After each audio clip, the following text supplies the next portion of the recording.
by, alone inside. He's got the breakaway with the touch to the right. Goal! Everything you wanted from this debut. It's Brandon by. Taking a shot with the left. Goal! Isaac Friend from 25 yards out. The equalizer. Will Kidd with the touch of the goal. It's a go-ahead goal. Minneapolis City. This is the People's Pitch Podcast, the official podcast of your Minneapolis City Soccer Club, brought to you by Summit Brewing Company. Hello there, friends. Did you miss us? Because we always miss you. This is the People's Pitch Podcast, the official podcast of your Minneapolis City Soccer Club. I am your host, John, and joining me as always, my main guy, the Nate Morales. Nate, fall is in the air, which means is not too distant in the future that the white stuff is going to fall from the sky, and we start the process of planning our 2021 soccer season, COVID willing. Are you ready for the seasons to change? No, not quite, John. We're in the sweet spot right now. I don't want to leave, man. Sports are back on TV. The weather is like pretty much great at all times. You just got to let me live in the moment. We're basically here, living man. in San Diego right now, where it's 70 and sunny during the day and like 50 degrees at night. It's like perfect bonfire weather. Fire up some of those Summit Oktoberfest. It's the best. Yes. Yeah. So speaking of living in the moment, we're living for tonight. We got a great show. We've got a special guest that we've never talked to before. But first, we're going to take on a week 4 recap of the 7v7 league, as well as, and then we're going to be joined by the week 3 MVP, Medo Youseff, relatively new to Minneapolis City. He's a face that a lot of people haven't seen and a voice a lot of people haven't heard. So it's going to be great to talk to him. For a guy like and we're going to play a little game of Ask John Anything with me. He's new to the club. He's, he doesn't maybe want to push some buttons. He doesn't want to be too risque. But we'll see. We'll see what happens. So we are now in week 4. Or sorry, we're moving into week 4, or we're already at week 4. I get confused, Nate. You're gonna have to correct me. Okay, so we're almost into week 5 if you're listening to the show. But we have not yet recapped week 3 of the Ben Wexler Brotherhood Cup. Week 3 is in the books, folks, and boy was it interesting. The week was full of battles, goals literally around every turn, and an intensity that has really ratcheted up, Nate. But for those of you who maybe have not been following along with what the fall 77 league is, you can head on over to our website at mplscitysc.com/7v7-league, and you can learn more all about it. We've already spent 3 weeks talking about it, so now it's your turn. You can go learn about it. But the week 3 matchups, it was an interesting week, Nate. But you were on parent duties last week, so we flip-flopped because I wasn't there the prior week, and I was the one who was the next man up to watch. And that's right. There's really I needed a reason to watch more soccer, but it was the most exciting small-sided soccer in the state for sure, Nate. So match 1 of game night, we saw the 2-win, 1-loss boys of Morris Day and the One-Timers versus the undefeated Paisley Park 99ers. And this featured our guest tonight, Medo Youseff. But both teams were coming off great wins last week. And on this very show, we talked about last week, do the 99ers have what it takes to make a run for the championship of the Ben Wexler Brotherhood Cup this early? And the answer was yes. But standing in their way this past week was a hungry One-Timers team. So out of the gate, Nate, the 99ers struck early. And when we talked to Medo in a little bit, even though, newsflash, we recorded him early, he was a little bit incorrect on the scoreline. The 99ers struck early on an unassisted goal by Gatto. And the game was underway after that. It was like, oh my God, everyone wake up. Shots out of a shotgun, because both teams were then totally dialed in. And the match was so back and forth that goalkeeper Troy Luegi and Devin Thompson of both teams were put to the test seeing each of them record 5 huge first half saves. I would say it probably was like 8 or 9 first half saves to be a little bit loose with what the save category is. But both of those guys were just like definitely on their game. But so were the field players. One man who was shot out of that cannon that I talked about was one-timers midfield / forward Matt Gibbons, who was flying into tackles, taking guys on and playing deadly balls into his attacking options. One of which found the foot of a trailing Samuel Ruiz Plaza, and then the game was tied. And it really was like, oh my God, these guys are going to kill each other because they both were so competitive that man, it really amped up after that equalizer went. But the tempers flared a bit as both teams were knotted at 2 goals apiece on the back of newcomers Scotty Heinen from Gustavus and St. Thomas defender Jack Barry when Gibbons was torn down on an amazing run towards goal by Zuhair Al-Abbasi, but cooler heads did prevail. There was a lot of handbag tossing going on, Nate. Yeah, a lot of pushing and shoving. If you were watching this game as one of the COVID-friendly supporters that came to the game, this was the one to watch because it was full of not only soccer action but a lot of 4-letter swear words, which you may or may not have ever heard before. But cooler heads did prevail, and the subsequent free kick was fizzed just past the bar by Gibbons.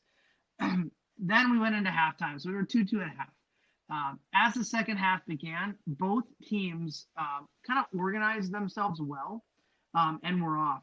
But at that point, it was a one-horse race, Nate, where the 99ers could not crack the code that Devin Thompson and the defense of Morris Day and the one-timers put in front of the net. Then you insert Gibbons again, who was to the test, finding both Samo for his second goal of the game and Josue Batule for his second of the night. And the game was pretty much put out of reach at that point. Then, last but not least, in the dying minutes, the 99ers were doing all they could to push forward, and they were really only leaving City captain Aaron Olson back when club's all-time leading goal scorer, Will Kidd, what a fantastic matchup, right? Will Kidd versus Aaron Olson. It's like two Labrador retrievers fighting over a tennis ball.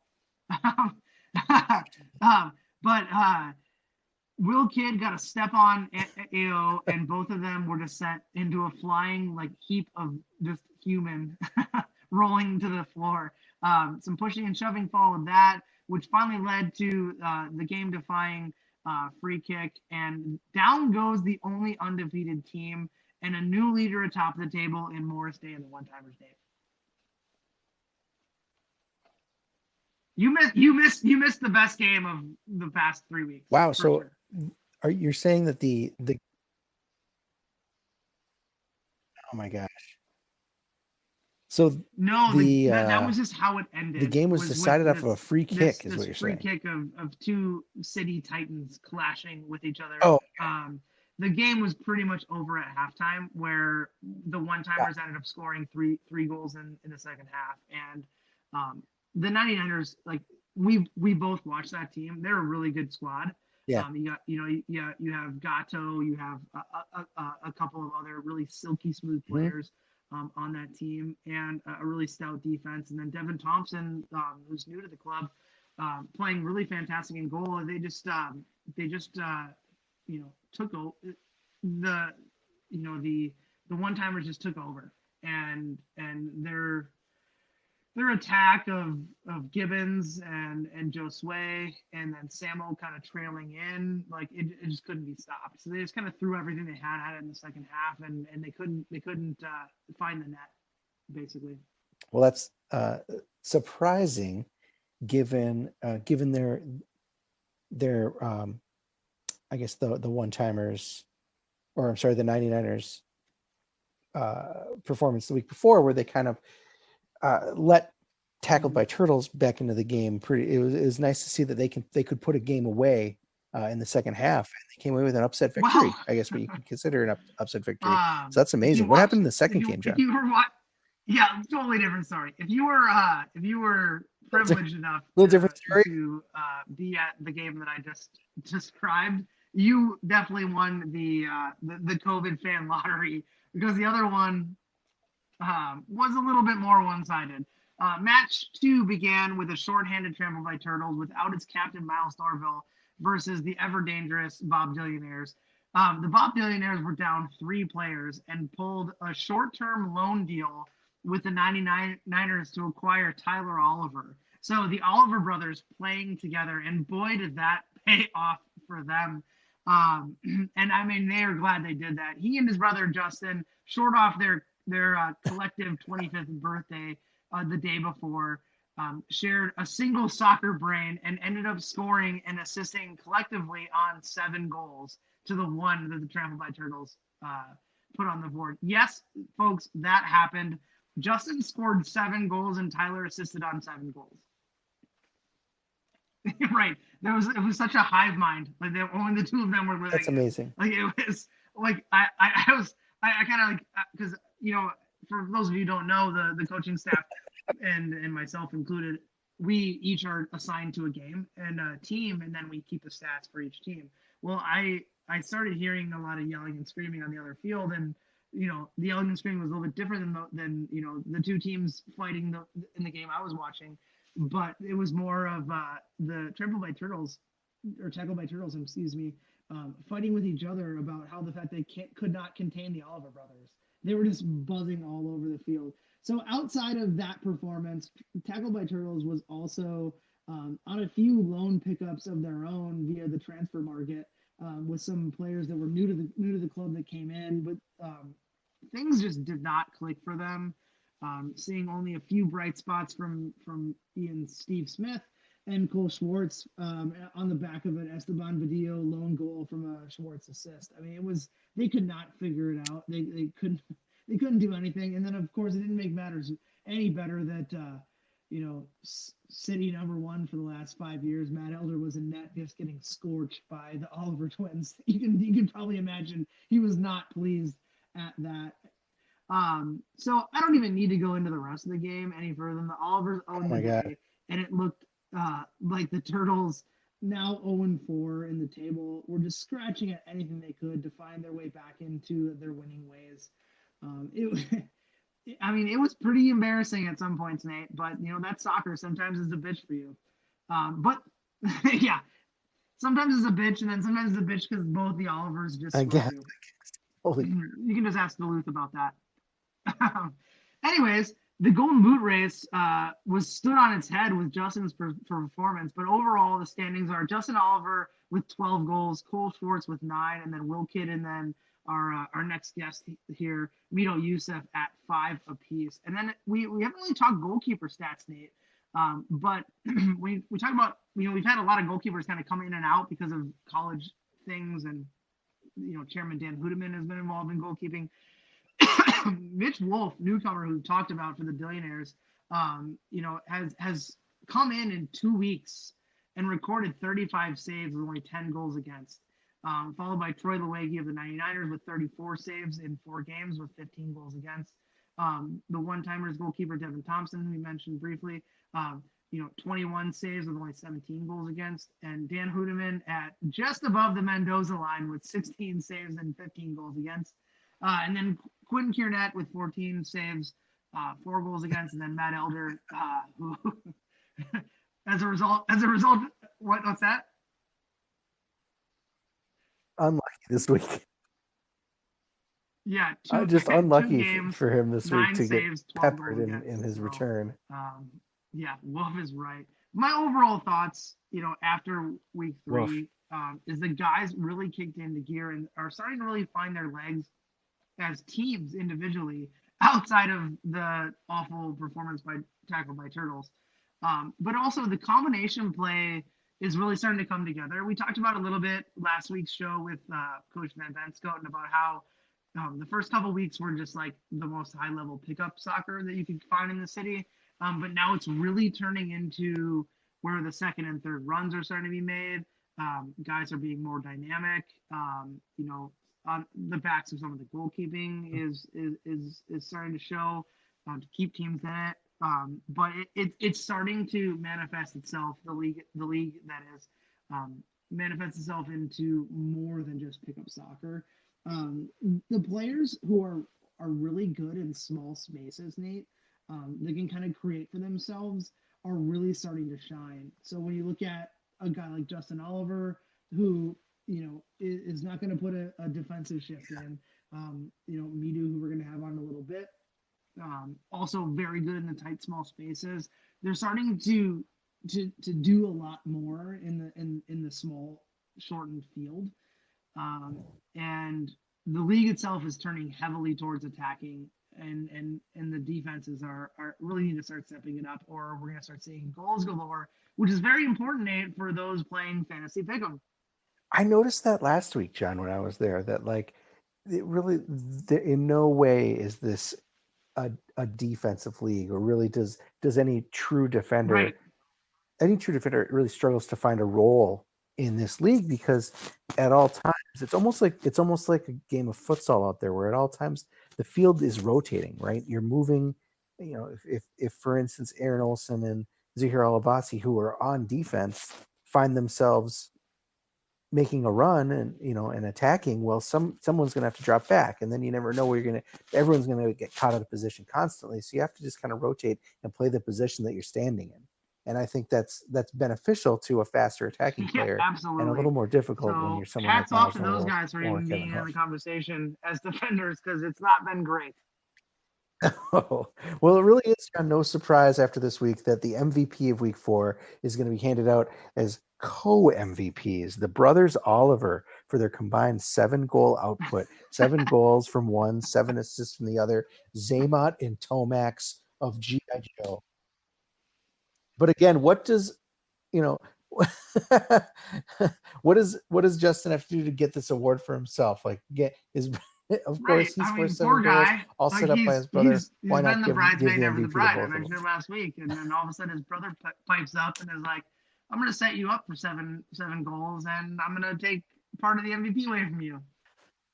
Well, this kind of turns also the Pick'em leaders on its head, as well as the Golden Boot. So, 6 people selected Justin Oliver to win MVP, which is a great choice. Playing the hot hand, right? Someone that probably has been just as deserving of that award over the last 3 weeks. 4 players got the scores correct, and 3 people were. I wouldn't say. I'd say we're optimistic, and they picked the Turtles to win. So that's probably the most incorrect pick of the week. But so many correct picks this week, and it has really shifted the leaderboard at the top. And John, just like last week, you got to disgustingly announce that I got first place. Now I'm beside myself that you got first. Business Ballers, 19 points, which is tops this week. So you must have picked Justin Oliver. You must pick both winners. And did you get a score right? Followed by Till I Die, who is owned by Bryn Shank at 17 points. So that's amazing. The replacements for a season, who is Colin O'Donnell's team, got 12 points. That's 3rd place for the week. The Hamlin High Respects, David Zeller also got 12 points. And Murder Sleeves, owned by Rob Liebhart, got 12. So those would be the top 5 for the week, and the players that get to go watch the games this Wednesday night, which by the time this podcast comes out is going to be tonight, this Wednesday. So hopefully you'll all been contacted already by Sarah. I know for sure she's on top of that ASAP. So maybe we'll see you at the game on Wednesday. Congrats to this week's top of the shit pile pickers. Very good work. Tonight, we welcome to the show some new blood in more ways than one. First time on the show, and also new to this City universe relatively. We're talking a City player and Week 3 MVP of 77 Medo Youseff. Medo, thanks for joining us on the show. Thank you for having me, man. Appreciate it. John, why don't you give us a rundown of kind of Medo's role in the team, when he joined, that sort of thing? Well, I mean, why don't we just let's just hear it from the horse's mouth here. So, Medo, why don't you tell us a little bit about how you came into the fold with Minneapolis City, and then maybe a little bit more about we'll start out with that. Why don't you tell us a little bit more about how you kind of came into the fold? Yeah, for sure. So When I first came from Egypt about 1 year ago, I talked to Matt Murakami, and I told him to speak to the coaches and see if I'm able to join the team. Unfortunately, I was a little bit too late for that. So I took a little bit off, a year off, and then I started coaching for Augsburg, and I had Samuel Ruiz coaching with me, and he just kind of introduced me to the team. He introduced me to Jonah, and just he watched me play a couple times with the guys. So he's like, "Hey man, maybe you should come and try out for this team. I think it would be a good opportunity for you." And I just came to the tryout, and it was a good level, good Minnesota soccer level, and I appreciate you, John, and like the coaches, obviously for bringing me in to. I think you guys got something special going on. Awesome. So you're a Awesome. relatively new face for the fans, Medo. Tell the listeners about yourself and where your soccer journey has taken you in your life before City. You mentioned you came over from Egypt last year. Yeah, so actually, I've been everywhere. So originally, I'm from Egypt. I moved to the U.S. when I was about 10 years old. I played for Eden Prairie Soccer Club until I was 17. Then I moved to MTA, Minnesota Thunder Academy. Played there for a couple years. Then I actually moved to Seattle. In my freshman year of college, I ended up playing for Crossfire Academy. I was also with Seattle Sounders for about a month or so. I ended up being a preferred walk-on for Seattle University. Played there for 4 years, 4 great years. We were very successful. I was very happy about that experience. Yeah, that's not a bad program. Um, Yeah, no, pretty good spot to land. yeah, no, it's actually funny you say that because when I first went to um, Seattle, they were the year that I was there, or the year before that, they were like 4-11 or something like that. And then that year that I was playing in Crossfire, they started the season 0-8, Oh, and then they went on undefeated, and then they ended up getting into the NCAA tournament, and then they played in the round of 32, and then from that point on, winning for them. I think if you guys know Coach Pete Fewing, he started with them that year, and it's just been a great experience. how was it like That's living in Seattle with the weather being what people hear on paper being like gloomy and not so pleasant? I love Seattle. I love Seattle. No offense to Minnesota, but there's no snow in Seattle. Yeah, plus you got the ocean. It's got to be nice. No, it's beautiful. And the thing about Seattle is there's so much scenery there. Hmm. It's not flat. There's so many um what are they, mountains, and just a lot of the ocean, as you said. There's the whales. So it's beautiful there. So quick caveat question before I let Nate go.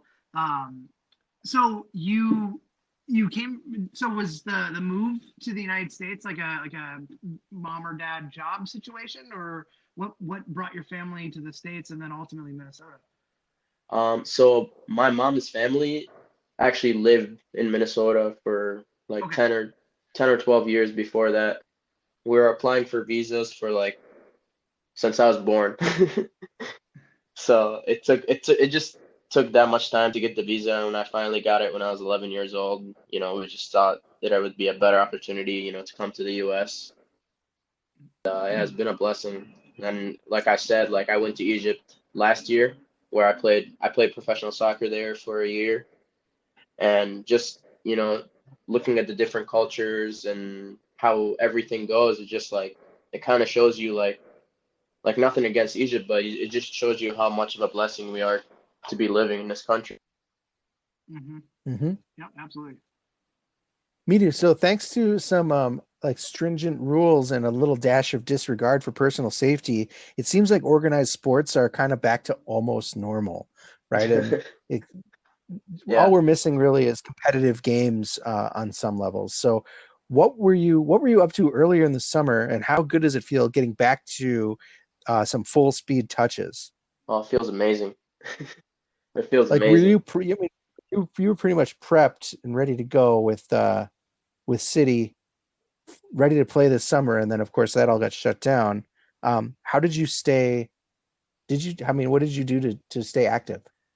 I mean, it's hard, right? It's hard. It was hard at that point to just kind of like even want to go for anywhere because the gyms were closed. I mean, mostly what I was doing was just going around in jogs and just with my family. I have my younger cousins, they're 17 years old. So I usually just play soccer with them if I can, social distance, but they're my cousins, so we kind of live together. So Sure. that was good. But it just kind of like when you come back into it and you just start playing again, you just kind of like you find a different love for it because it's not gonna always be there, you know.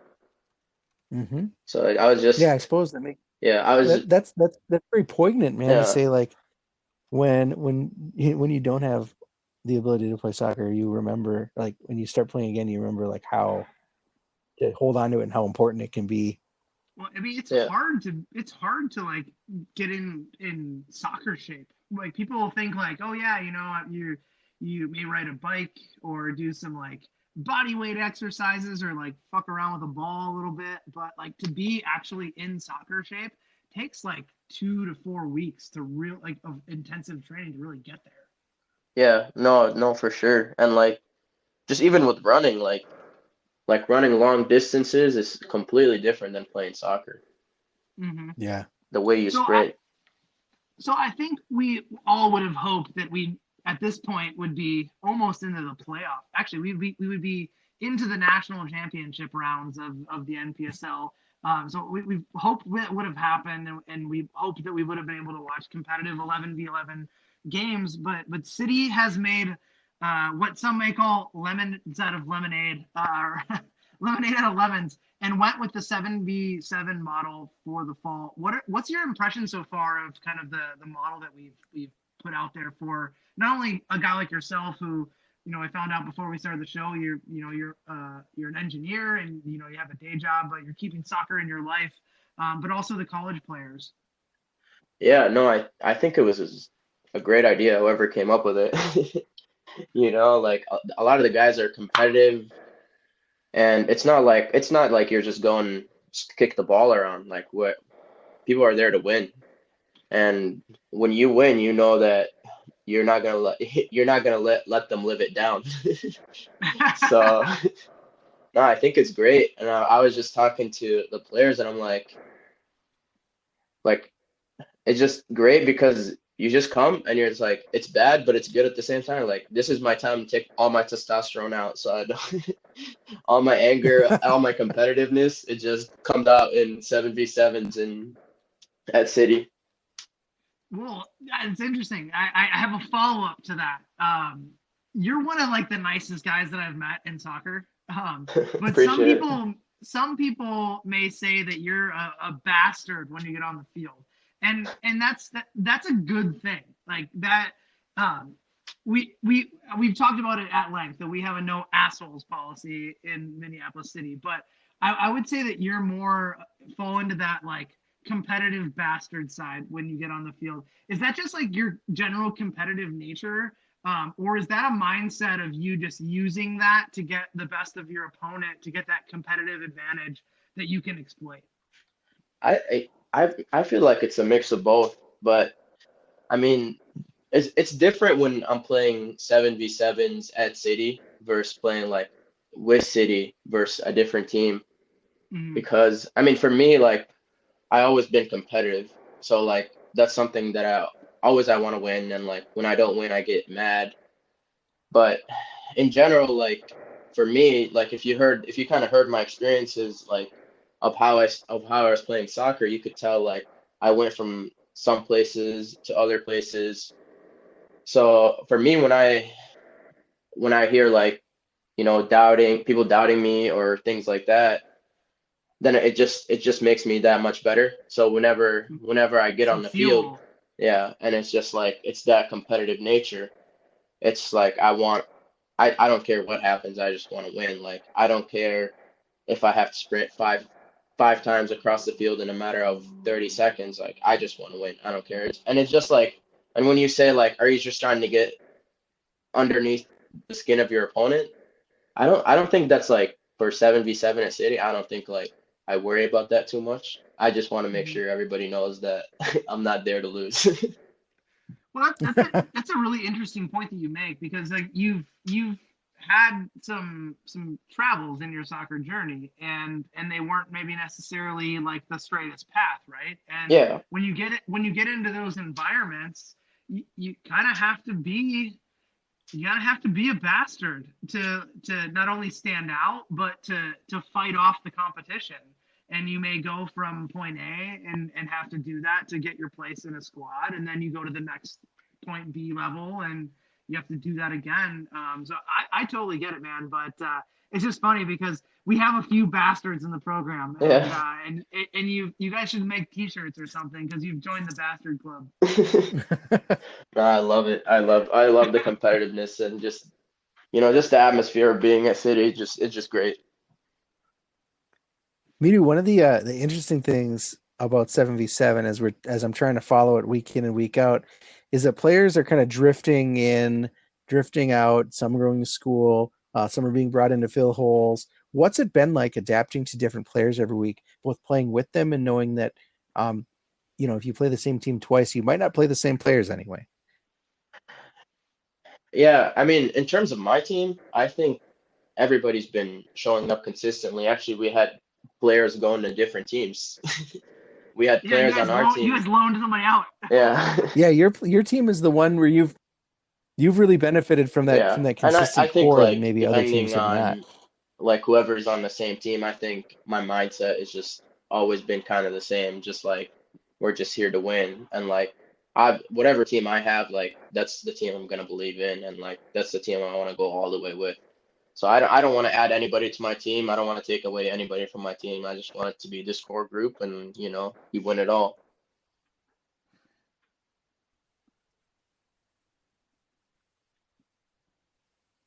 That's awesome. How is the 7v7 league reinforcing and building on this brotherhood that's been established in the organization? As someone that's new to the squad, new to the team, how did you experience this idea of brotherhood coming in, and Nate, I how think have you broke you up a little come bit to there, so I'm going understand to it ask through the the course of question for this you fall here. league? So, how has the 7v7 league reinforced, Oh, my bad. building on what we call the brotherhood that has been established in the organization? I like the thing is like the guys at City, they're all great guys, right? So off the field, they're all great people, and it's just people that you want to be friends with and stuff like that. But in terms of like just a 7v7 is just like for me, like my team is like I don't want to like I said, I don't want to add anybody to it. Those are my brothers, we're gonna take it all the way. But then again, like the people that we're playing against, like even though at that moment we're playing against them in the long run, like these are also my brothers, like because they're the ones that I'm gonna have to go on the field with and play Duluth and different types of teams. So it's just like it's always great to play with these guys, and that's what I look forward to on Mondays and Wednesdays. So, in any of your other soccer experiences, have you kind of had that inner club kind of competition where maybe whether it was in Egypt or it was in Seattle, where you're kind of mingling different levels of players and different experience types together in this type of atmosphere? No, actually, never. So like I said, whoever came up with it is a genius. Well, it was Jeremiah. He was Uh, the crazy scientist who brought this up. But all right, I'll take Nate, it are back you? then. No, I'm just kidding. No, I'm He's kidding. an avid he's an avid listener, so he's definitely gonna hear this and thank you for it later. That's good. Yeah. That's good. We'll see him on Wednesday then. Well, Nate, you Oh you seem yeah, to be he'll hear it. back, so why don't you get out of here? So far, yeah. So far, Midu, what is the Um, biggest challenge I that think you've faced in these intra I squad don't know if I'm games? allowed to talk about week 4. Am I allowed to talk about week 4? Yeah, you can talk about week 4. Yeah. We're technically for those who are not privy Oh to yeah. this knowledge, we're interviewing you first before we record the rest of the show. So they go ahead, you can dive into it. We can preface it earlier on in the show. Okay. So I think like for me, obviously my team was undefeated. We had a great core. We were playing all well together. And then week 4, I think the yellow team, I'm not sure. I forgot their name. It's the one timers. Yeah. So we came into that game. We were confident that we were gonna get a W. I think they added Sam Ruiz to that mix. So they got a lot better. But we went to the first half and we were winning 2-0. So we were just like it's kind of just like we were like, okay, we're gonna win this game just like how we won all the other Every other games. game, yeah. Yeah. Yeah. So we didn't adjust in the second half. It was just like, all right, we're just Just gonna go planning on back to the same coasting. thing and then we're gonna come out with W, go home and have dinner. So I think that was like what they came out in the second half and they just, they dominated us. And that's just something that like that's a challenge that I face because they had a very good game plan going against me. So when I came out in the second half, I mean I was getting the ball, but I wasn't getting like my team involved. So like that's one thing that I think challenges me. So I think for future games is definitely written on my calendar and just I'm gonna have to adjust. My team is gonna have to adjust, and then hopefully we come back with the W next time. So we've talked about it on the show, and you and I were briefly talking about it before we started recording today about the fact that we did launch the Futures program, which is a supplemental soccer experience for players kind of that 16 to 19, 20-year-old range, where we're going to be offering those types of players a well-trained supplemental soccer program that offers high level coaching and then this hyper competitive small sided atmosphere. Going back to younger Medo, what do you think the benefits now, knowing that you're in this type of pilot program that we're doing with our first and second team guys? What do you think that this program benefits for younger players in that age range? If you were to have something I like that think, when you I were that mean, I age. think it definitely brings out the competitive nature in you.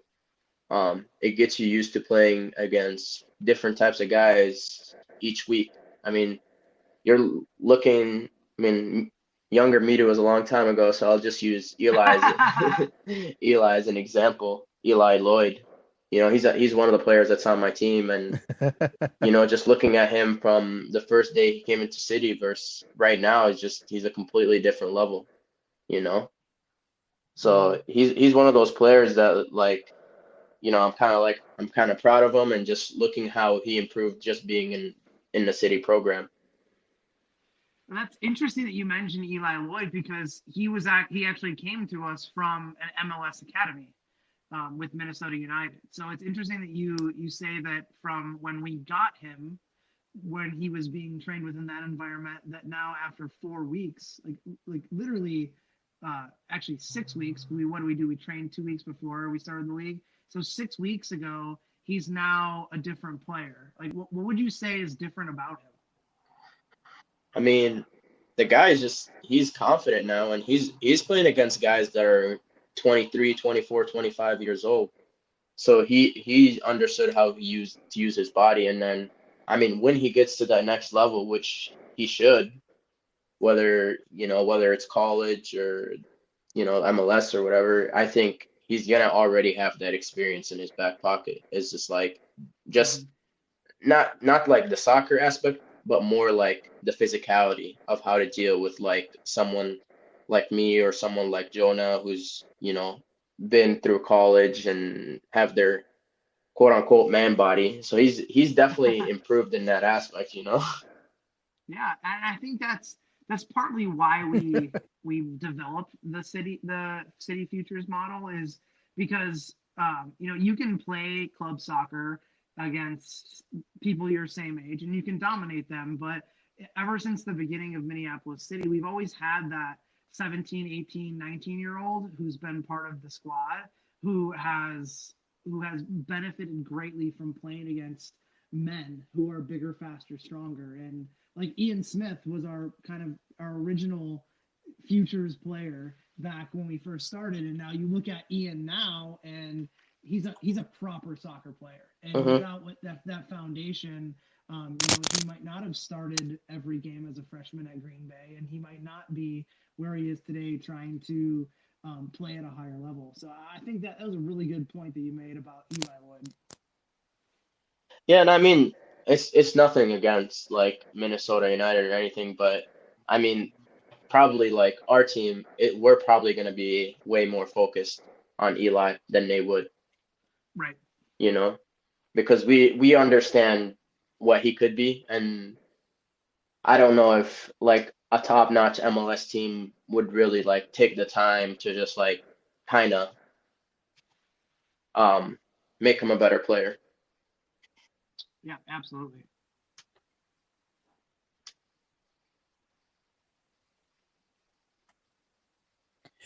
Well, Medo, it's time.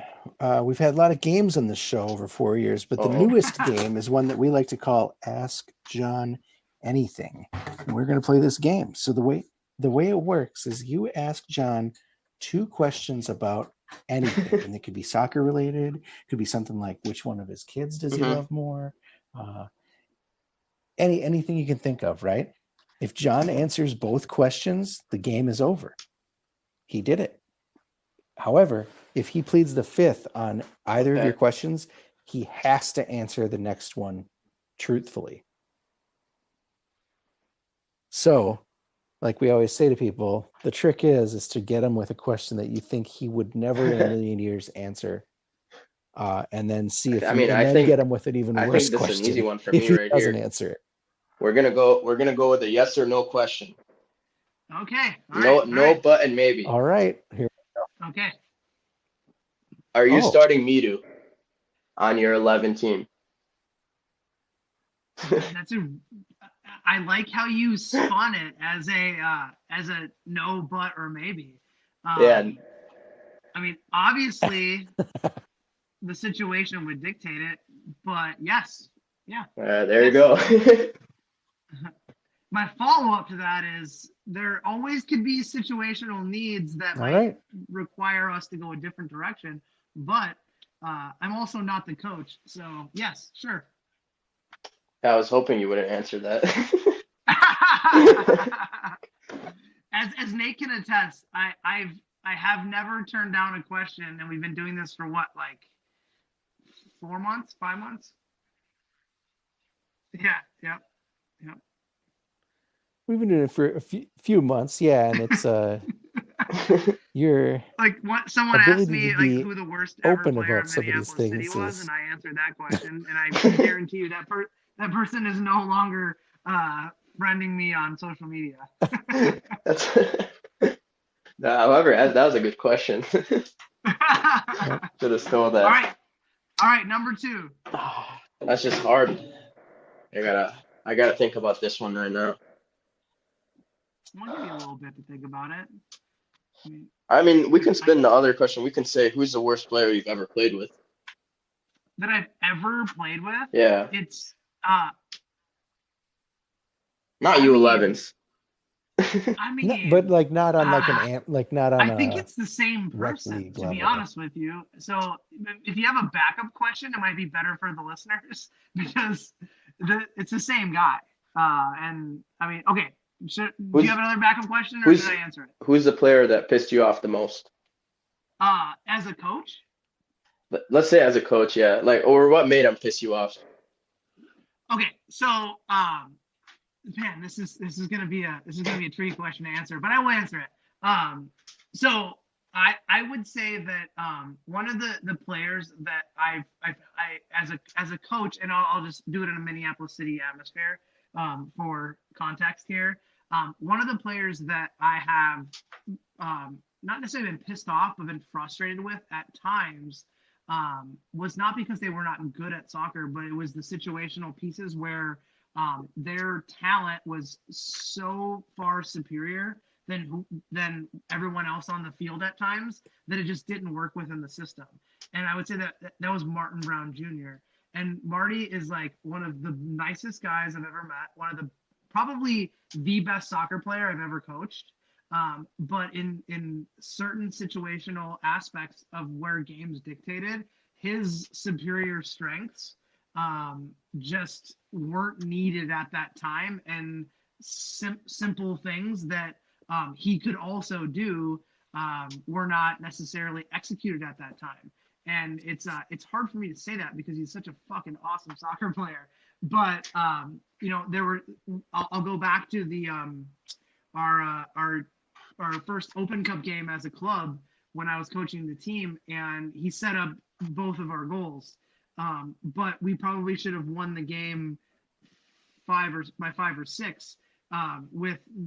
He was so far advanced in what he was doing that his play was going for naught because he was playing passes in spaces where guys weren't, because they should have been there because he was thinking at such a high level. And at that point in a knockout Open Cup game, it's frustrating because it's like, that was the right thing to do, but the guys that you're playing with aren't thinking at that frequency. You need to kind of channel it back to a lower level and do a couple of the dirtier things to get things done, because that's going to help us win. But goddamn, that was a fucking great pass you made. And at any other level higher than this, that would have been a goal scoring opportunity. So I would say that however much I love Martin and how awesome he is as a soccer player, was frustrating for me a little bit as a coach in a limited atmosphere. Okay. I feel like you that's probably the best way to answer that question. You just gave too many compliments to him.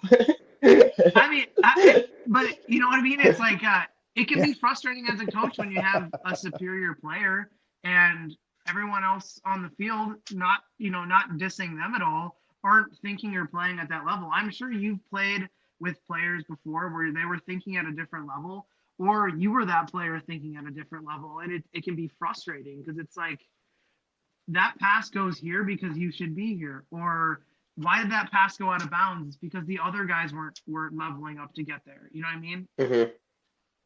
No, That's that makes super sense. frustrating. Super frustrating. But yeah, Martin, if you're listening, I love you. You are a club legend. It was not a slight at all, but definitely frustrating in the context of that game. But anyways, Medo, it was super awesome to have you on. Thanks so much for carving out the time. We're happy to have you in the club. Like I said, you're one of the nicest guys I've met on the soccer field, but also a calculated bastard, and everyone needs one of those. Appreciate it, man. Thank you for having me. And I'm just happy to be part of something special here at City. So thank you also to the fans that are coming out and watch your games. All right, awesome, man. Well, you have a good night and rest up because you got a big one tomorrow in the 7v7s. Oh yeah, they got a new player. We got to focus. All right, man. Well, you have a good night. All right, yeah, man. Thanks. Bye. All right, cheers, Thanks, man. Medo. That is all for this week's show, folks. Thanks, as always, to our show sponsor, Summit Brewing Company. It is, like we mentioned, it is the seasons, they are a changing, man. Love and it. It's time for, it feels like it's Oktoberfest weather, and that makes me feel good about life. Myself, makes me feel good about drinking 2 beers a day. I don't mind. As long as it's Summit's Oktoberfest, I am feeling it. Get on down to liquor stores and fill your fridge up with Summit Oktoberfest right away. Summit, a more meaningful brew since 1986. If giving back to the community means a lot to you, it is time to give to the club that gives back. Minneapolis City is a 501c3 that provides a safe, reliable, and fun environment for young people to play the beautiful game. We've got our newly formed Futures program and the Futures Program Scholarship Fund that is just the latest iteration of this promise, the latest delivery of this promise. Consider a tax-deductible donation to a true city-focused organization. Do you have anything you want us to cover? Any quests you want us to embark upon? Send us mail. It is easy. Hit us up on Twitter at The People's Pitch, or you can email us at mcscpodcast@gmail.com. If you want to call in, you want to hear your voice live on the show, you hit up our show hotline, which is super cool, 612-460-5683. All questions, comments, and concerns are welcome. And finally, as always, you can talk to the club on Twitter at MPLS City SC. Want to give out. And that's going to do it for this week. I am Nate. That was John. We're going to be back next week with more 7v7 action. FIFA's You know what coming. I haven't talked about yet, John? FIFA. I think we gotta do our annual FIFA preview. Talking a little EA Sports. Make sure you get your picks in. Don't forget, like You I got did hooked. last week almost. And you get hooked. Poster burning maple weeds, cradle major keys.